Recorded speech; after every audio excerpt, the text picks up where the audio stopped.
সাদা তেল দিয়েছি, তেলটা গরম হয়ে গেছে। 5 ফোড়ন, শুকনো লঙ্কা, তেজপাতা ফোড়ন দিয়েছি। ফোড়নটা একটু লাল লাল হয়ে গেলে এবার আমি আলু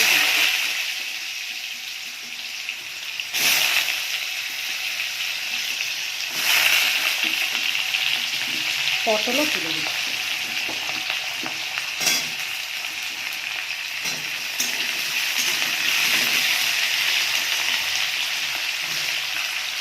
একটু ঢাকা দিচ্ছি।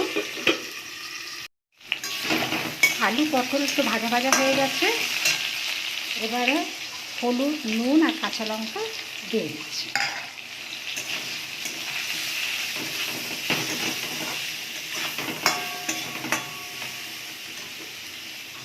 এবার ডাঁটাগুলো দিয়ে দিচ্ছি। বেগুনটা একটু পরে দেবো।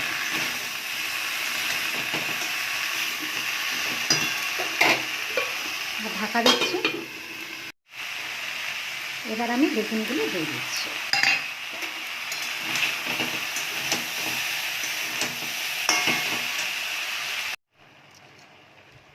এবার আমি চিংড়িটা দেব। চিংড়িটা আগে আমি ভাজিনি, নুন হলুদ মাখিয়ে রেখেছি। এর মধ্যে দিয়েই ভালো করে আমি কষে নেব। আমি তেল কম করে রান্না করার চেষ্টা করি। এবার ঢাকা দিয়ে দেবো। দেখে নেড়েছে, একটু পরে বন্ধ করে দেবো। কুমড়ো শাক চিংড়ির চচ্চড়ি হয়ে গেছে।